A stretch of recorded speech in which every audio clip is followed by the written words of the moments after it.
안녕하세요, 여러분. 네, 오늘 하루도 고생 많으셨습니다. 고난주간 계속해서 이어지고 있는데요. 주님의 그 십자가의 은혜를 우리가 계속해서 묵상하는 한 주가 되었으면 좋겠습니다. 우리 종말론 계속해서 이어가고 있습니다. 네, 벌써 일곱 번째 단락을 일곱 번째 챕터를 할 시간이 되었습니다. 천년 왕국에 대한 해설을 오늘 좀 하려고 하는데요. 요한계시록 20장에 나와 있는 내용을 좀 집중적으로 우리가 같이 한번 나눠 보려고 합니다. 요한계시록 20장은요, 천년 왕국이라는 주제와 관련해서 성경에서 가장 중요한 장이라고 할 수 있죠. 천년 왕국이라는 말과 관련돼서 천년이라는 이 단어가 유일하게 이 요한계시록 20장에 무려 6번이나 등장을 하고 있다. 그리고 천년 왕국설이 네 가지로 나뉘어져 있다라고 우리가 지난 시간에 함께 살펴봤는데요. 그 천년 왕국이 네 가지 설로 나뉘게 된 것도 모두 요한계시록 20장을 각각 다르게 해석하기 때문에 그렇다라는 것이죠. 자, 그래서 요한계시록 20장 1절부터 10절을요, 크게 두 가지로 좀 나누어 본다면, 천년 동안 일어날 일, 그리고 천년 후에 일어날 일. 그래서 천년 동안 일어날 일은 20장 1절로 6절, 천년 후에 일어날 일은 20장 7절로 10절, 이렇게 크게 두 개로 나누는데요. 먼저 또 천년 동안 일어날 일을 두 가지로 또 나누게 된다면, 사탄이 무적행에 결박되어서 만국을 미혹하지 못하게 하는 것, 1절부터 3절, 교회가 하늘에서 그리스도와 함께 왕노릇하는 것, 4절부터 6절, 그리고 천년 후에 일어날 일은 사탄이 불못에 던져지는 것, 20장 7절로 10절, 크게 또 이렇게 나눌 수가 있겠고요. 이번 시간에는 천년 동안 일어날 일에 대해서 먼저 좀 알아보려고 합니다. 그러니까 1절부터 6절까지 내용을 이번 시간에 좀 알아보려고 하고요. 나머지는 다음 시간에 또 알아보려고 합니다. 자, 천년 동안 일어날 일 중에서 사탄이 무적행에 결박되는 것에 대해서 먼저 살펴보도록 하겠습니다. 천년 왕국의 첫 번째 특징이라면 사탄이 결박을 당해서 만국을 미혹하지 못하는 기간이다 라고 말할 수 있죠. 사탄은요, 천년 왕국 시작 때 결박당해서 천년 동안 무적행에 갇히게 된다. 그리고 천년 왕국 끝에 무적행에서 잠시 동안 노임을 받아서 만국을 미혹하다가 결국 영원한 지옥인 불못에 던져지게 된다. 여러분 그림을 보시면 그렇게 되어 있습니다. 자, 그렇다면 사탄이 결박을 당해서 무적행에 던져지는 이 시기는 과연 언제를 말하는 것인가? 예수님의 초림 때다라는 것이죠. 대부분 예수님의 재림 때 그런 일이 있지 않는가 알고 있는 것 같은데요. 예수님의 초림 때 이런 일이 벌어진다라는 것입니다. 자, 사탄이 결박돼서 무적행에 던져지게 되는 이 사건이 예수님의 초림 때 일어날 일이다. 이것을요, 요한계시록 20장 1절부터 6절 동안 이야기를 하고 있는데, 이게 요한계시록 12장에 일어나는 사건의 반복이다라는 것이죠. 그래서 요한계시록 12장 7절로 11절, 또 요한계시록 20장 1절로 6절을 비교해 보면 이렇습니다. 자, 하늘 장면 보시면, 자, 하늘에 전쟁이 있다. 하늘로부터 내려온다.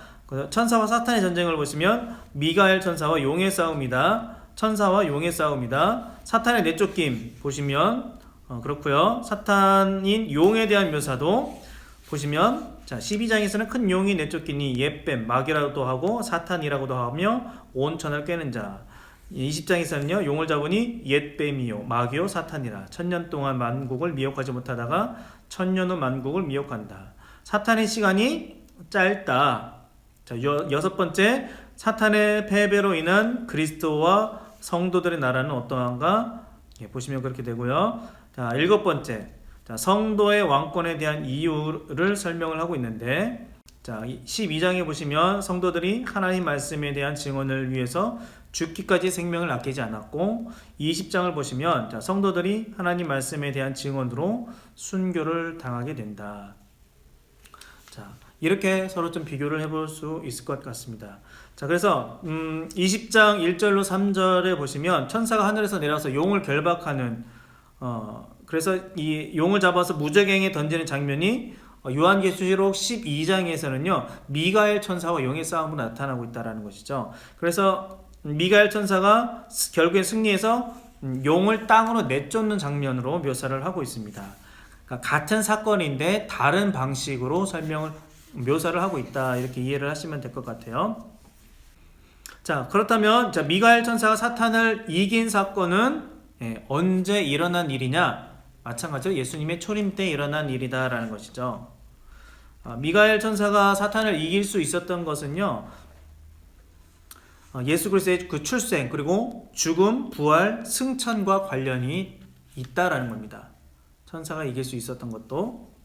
그래서 예수님이 하나님 보좌 우편에 앉으셨다, 우리가 이렇게 표현을 하잖아요. 이것은 무엇을 의미하냐면 예수님의 대리자인 미가엘이 승리했다, 이렇게 묘사를 할 수 있습니다.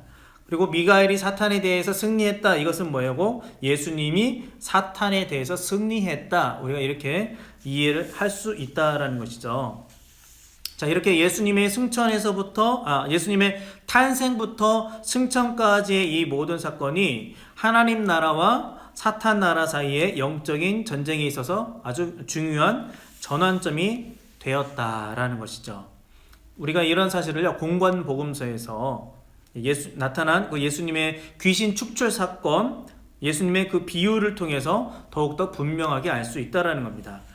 예수님이 공생애를 시작하시면서 광야에서 금식하셨죠? 며칠 동안 하셨습니까? 40일 동안 하셨습니다.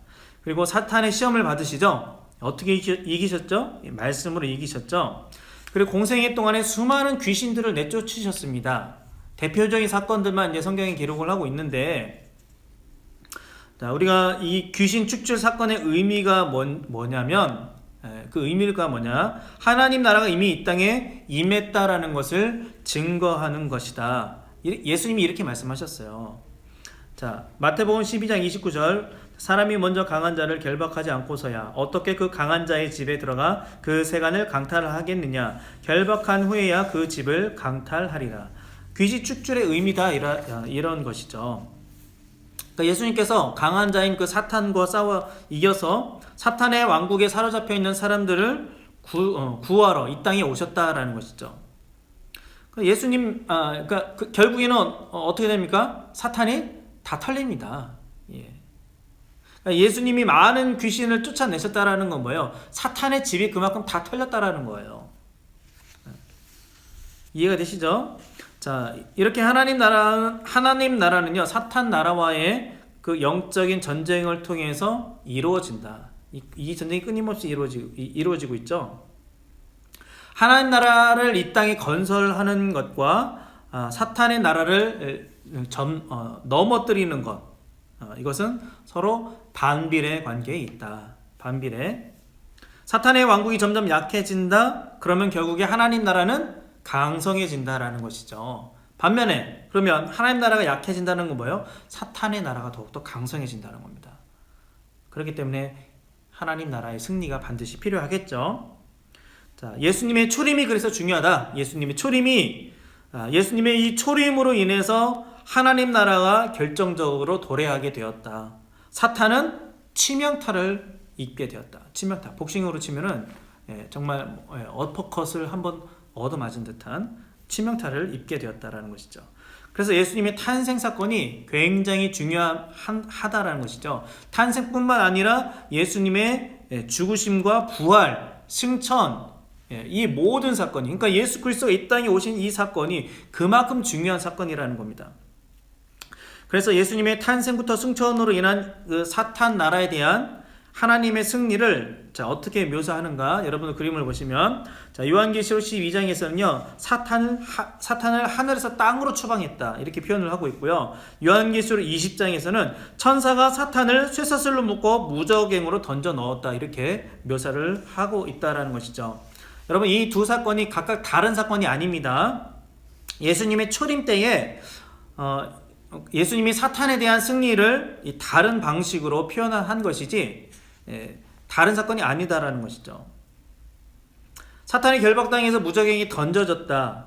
예수님의 재림이 아니라 초림 때 벌어진 일이다. 자, 그러면 사탄이 결박당했다라는 그 의미가 무슨 의미일까? 이것은요, 세계 선교에 굉장히 중요한 의미를 던져주고 있습니다. 사탄의 결박이 세계 선교에 굉장히 중요한 의미를 던져주고 있다. 무슨 말이냐? 자, 사탄이 결박되어 있는 그 1000년 동안 땅 위에 복음이 힘있게 전파될 수 있다라는 겁니다. 사람들을 미혹해서 하나님을 믿지 못하게 만드는 이 사탄의 이 세력들이 결박되었기 때문에 온 땅에 천하 만국에 복음이 힘있게 전파될 수 있다라는 것이죠. 예수님이 이 땅에 오셔서 마귀를 잡기 전에는요, 하나님이 특별히 구별시킨 이스라엘을 제외하고서 그리스, 로마, 중국 이런 모든 세계 모든 사람들이 사탄을 신으로 섬기고 있었다라는 것이죠. 사탄을 자신들의 왕으로 섬기고 있었다는 것이죠. 그런데 이제 예수님이 오셨잖아요. 예. 그리고 사탄을 결박시켰잖아요. 결박은 뭡니까? 사탄의 활동에 제재를 가했다라는 겁니다. 제약이 생겼다라는 것이죠. 자, 그러면 우리가 여기서 중요한 건, 그러면 사탄이 무적행에 결박되었다. 그러면 이 사탄이 이 세상에서 활동하지 못하는 것 아니겠느냐? 이렇게 생각할 수 있겠죠. 그건 아니다. 사탄이 활동을 하긴 해요. 그런데 결박당한 상태입니다. 그러니까 꽁꽁 묶여 있어요. 좀 자유롭지 못해요. 이해가 되십니까? 사탄이 꽁꽁 묶여 있기 때문에 좀 자유로운 활동을 하지 못한다는 거죠. 예를 들면 지금처럼 우리 코로나 바이러스 때문에 밖에 나가지 말라, 막 이렇게 좀 뭔가 사회적인 압박이 있지 않습니까? 그런 상황이라는 거죠. 자유롭지 못하게 돌아다니고 있다는 상황이라는 것이죠. 그래서 천년 왕국 동안에 이 지상에는 복음이 전파될 수 있는 그런 환경이 되었다라는 것입니다. 구약시대에 비해서, 그러니까 사탄이 결박당했다라는 것은요, 구약시대에 비해서 사탄의 활동 영역이 제한되었다라는 것이지, 사탄이 이 지상에서 완전히 제거되었다라는 뜻은 아니다라는 것입니다. 이해가 되시죠? 자, 그러면 사탄은 완전히 제거되는 때는 언제냐? 예수님의 재림 때라는 거예요. 예수님의 재림으로 인해서 최후 심판을 받게 되고, 그리고 결국에 영원한 불못에 던져지게 된다라는 것이죠. 그래서 사탄이 아직까지 완전한 그 불못에 들어가지 않았기 때문에 마지막까지 발악을 하고 있는 겁니다. 지금 마지막까지 버티고 있는 거예요. 제한된 범위 안에서 마지막 발악을 하고 있는 게 지금 시대라는 것이죠. 일단 한 방 얻어맞아서 졌잖아요. 어퍼컷 한 대 얻어맞아서 졌긴 졌지만 여전히 그 위력은 아직도 위협적이다. 우리가 이것을 알아야 됩니다, 여러분. 그래서 사탄은요, 예수님의 초림과 재림 사이에 이 교회를 계속해서 미혹하고 있다라는 것이죠. 사탄은 이 세상의 신이라고 불리면서 사람들로 하여금 이 그리스도의 복음을 믿지 못하게 한다라는 겁니다. 얼마나 많은 유혹이 있습니까? 그렇죠? 그래서 교회 안에, 심지어 교회 안에도 거짓 목회자, 저는 아닙니다. 저는 아닙니다. 저는 나름대로 열심히 한다고 하는데, 거짓 선생들의 출현, 이것이 바로 사탄의 역사라는 것이죠. 요새 잘못된 목회자들이 얼마나 많이 있습니까? 안타까운 일이죠. 그리고 이단, 신천지를 비롯해서 저번에 한번 말씀드렸죠. 우리나라에 여러 종류의 이단들이 있다. 현대종교 홈페이지에 가보시면 많은 자료를 볼 수 있습니다. 그리고 불완전한 가르침, 성경의 잘못된 해석과 잘못된 가르침, 인본주의적 가르침들, 이런 것들이 지금 교회에 아주 만연하게 자행되고 있다. 예를 들자면 조엘 오스틴의 긍정의 힘이라는 책이 굉장히 히트를 쳤는데요. 사실 조엘 오스틴은요, 부모로부터 받은 유산이 굉장히 많은 사람입니다. 그 정도라면 저라도 좀 할 수 있겠어요. 그래서 많은 사람들이 비판을 받게 됩니다, 결국에. 자, 예를 들면 그렇다라는 것이고요. 그래서 이러한 배후에는요, 자신을 광명의 천사로 위장한 사탄이 있다. 사탄은 그래서 지금도 이 하나님의 백성을 제외한 이 세상 사람들의 왕으로 군림하면서 그 배후에서 계속해서 이 세상과 육신을 통해서 열심히 부지런히 활동을 하고 있다. 그래서 성경에서 뭐라고 하고 있습니까? 베드로전서 5장 8절에 우는 사자같이 두루 삼킬 자를 찾고 있다. 여러분 혹시 그 대상이 여러분 아니시겠죠? 자, 그래서 우리 신자들은 어떻게 됩니까? 이 세상에서 사탄과의 이 영적 전투를 위해서 하나님의 전신갑주를 취해야 한다. 에베소서 6장에서 그렇게 말씀하고 있습니다. 또 야고보서 4장 7절에 뭐라고 하고 있어요? 마귀를 대적해야 된다. 마귀를 대적해라. 사탄이 교회 시대에 여러 가지 방식으로 교회를 미혹하면서 박해하기 때문에 이렇게 무장을 하고 있어야 된다는 것이죠. 우리는 이 교회 시대의 기간에 사탄이 한편으로는 결박당했고 또 한편으로는 부지런히 활동하고 있다는 것을 절대 잊어서는 안 되겠다는 겁니다. 재림 때에 다 끝이 나는 것이지 이미 끝난 것이 아니다라는 것이죠. 자, 그러면 1000년 동안 일어날 일 중에서 1000년 동안 교회가 그리스도와 함께 왕노릇한다라는 것에 대해서 한번 알아보도록 하겠습니다. 자, 천년왕국의 두 번째 특징이라고 할 수 있는데 교회가 그리스도와 함께 1000년 동안 왕노릇한다라는 것이죠. 자, 성도들이 그리스도와 함께 왕노릇하는 기간이 언제인지 알려고 하면 먼저 그리스도가 왕노릇하는 기간이 언제인가를 우리가 알아야 됩니다. 자, 그리스도가 왕노릇하는 기간은 언제냐?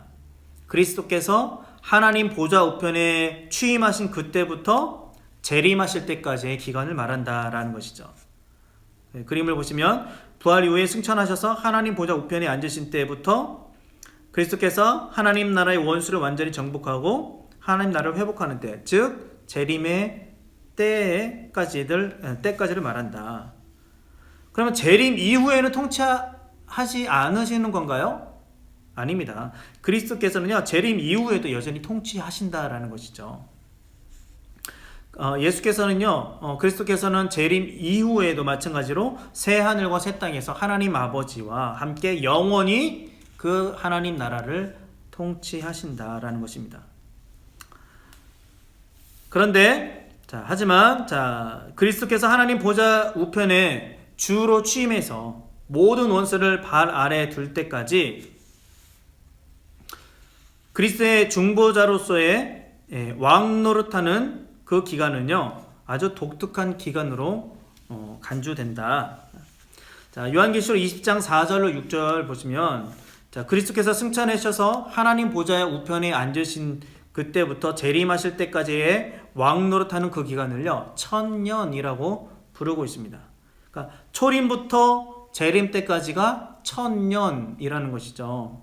자, 이 1000년 동안 신자들이 그리스도와 함께 왕노릇한다라는 것이죠. 그리고 그리스도와 함께 하늘에서 1000년 동안 왕노릇하는 그 신자들을 우리는 뭐라고 하느냐? 첫째 부활에 참여한 자들, 이렇게 이야기를 하는 겁니다. 또 다른 말로 둘째 사망이 없는 자들, 이렇게 우리는 부르는 것이죠. 자, 그러면 첫째 부활이 의미하는 것은 무엇이냐? 자, 첫째 부활, 신자와 불신자에게 모두 일어나는 일입니다. 육체의 부활과는 좀 성격이 다르다라는 것을 아셔야 됩니다. 자, 첫째 부활은 그래서 우리 신자들에게만 일어나는 부활이다라는 것이죠. 요한복음 5장에서 신자와 불신자 모두에 해당되는 육체적 부활을 예수님이 이렇게 말씀하십니다. 여러분 말씀을 보시면, 이를 놀랍게 여기지 말라. 무덤 속에 있는 자가 다 그의 음성을 들을 때가 오나니 선한 일을 행한 자는 생명의 부활로, 악한 일을 행한 자는 심판의 부활로 나오리라. 자, 여기서 무덤 속에 있는 자, 무덤 속에 있는 자가 부활한다라는 것은요, 육체의 부활을 의미하는 겁니다. 육체 부활. 자, 이런 육체적 부활은요, 신자, 불신자 모두에게 일어난다라는 거예요. 오늘 말씀에서는 선한 일을 행한 자, 악한 일을 행한 자. 그렇죠? 그래서 그림을 보시면, 육체적 부활의 시기는 언제냐? 예수님의 재림 때. 대상은 신자, 불신자 다. 그런데 신자는 어떻게 되느냐? 새하늘과 새 땅에서 영원한 생명을 누리기 위해서고, 불신자는 영원한 불못 심판을 받기 위해서다. 이해가 되십니까? 자, 반면, 신자의 첫째 부활입니다. 신자의 첫째 부활은 신자의 영혼이 중생하는 것을 기초로 하고 있다. 첫째 부활은요, 불신자는 해당이 안 돼요. 신자들에게만 해당이 되고요. 육체적 부활과는 또 다릅니다. 몸의 부활이 아니라 그 영적인 부활을 의미한다. 영적인 부활.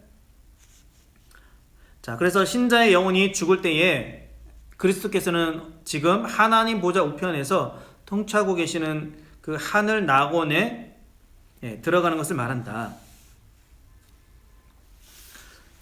신자의 영혼이 죽을 때요, 하늘 낙원에 들어가는 것을 말한다라는 것이죠. 첫째 부활.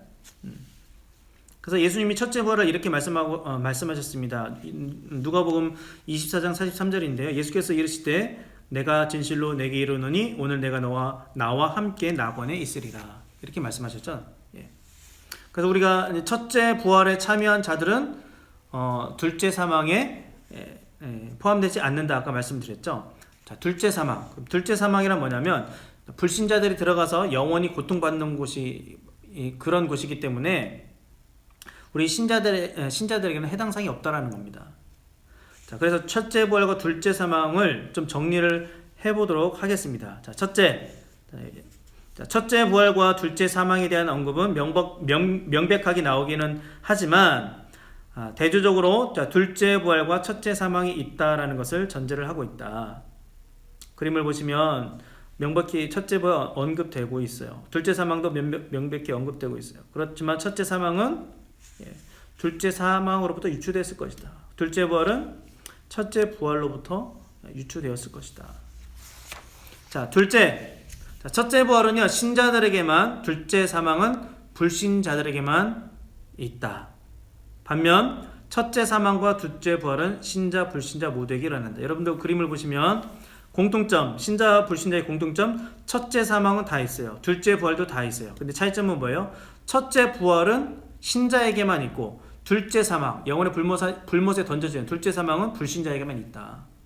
자, 세 번째, 신자와 불신자 모두 육체적으로 죽는 것이 첫째 사망이고 신자, 불신자 모두 육체적으로 부활하는 것을 둘째 부활이라고 한다면, 자, 신자만 부활하는 첫째 부활은 육체 부활이 아닌 영적 부활을 말하고 불신자만 죽는 둘째 사망도 육체의 죽음이 아닌 영적인 특징을 가진다. 그림을 보시는 것처럼, 자, 육체적인 공통점은 뭐예요? 신자, 불신자 다 첫째 사망, 둘째 부활 다 공통점으로 들어가는데, 자, 영적으로 보면 자, 차이점이 있다. 신자는 첫째 부활, 불신자는 둘째 사망. 자, 네 번째 보겠습니다. 자, 그러므로 신자가 첫째 부활에 참여하고 둘째 사망을 당하지 않는다. 자, 그래서 일종의 순서라고 할 수도 있을 것 같은데요. 여러분 그림을 보시면, 자, 신자의 죽음, 어떻게 됩니까? 신자의 영혼은 낙원으로 들어가고요. 육체는 흙으로 돌아갑니다. 자, 영혼은요, 그리스도와 함께 하늘에서 통치를 하게 되고요. 예수님의 재림 때에 이 영혼과 육체가 만나서 결합이 됩니다. 그리고 영원한 새 하늘과 새 땅이 들어가게 되죠. 불신자를 볼까요? 불신자의 경우는요, 음부로 들어가죠. 그런데 육체는 신자와 마찬가지로 흙으로 돌아갑니다. 근데 불신자의 영혼은요, 음부에서 고통을 당하게 되죠. 예수님의 재림 때에 마찬가지로 부활해서 결합이 되는데 최종 목적지가 영원한 불못이다라는 것이죠. 자, 그래서 첫째 부활에 참여한 이 성도들이 그리스도와 더불어 왕노릇 한다라는 것은요, 재림 이후에 있는 일이 아니라 예수님의 승천과 재림 사이에 하늘에서 이루어지는 것이다. 이해가 되셨습니까, 여러분?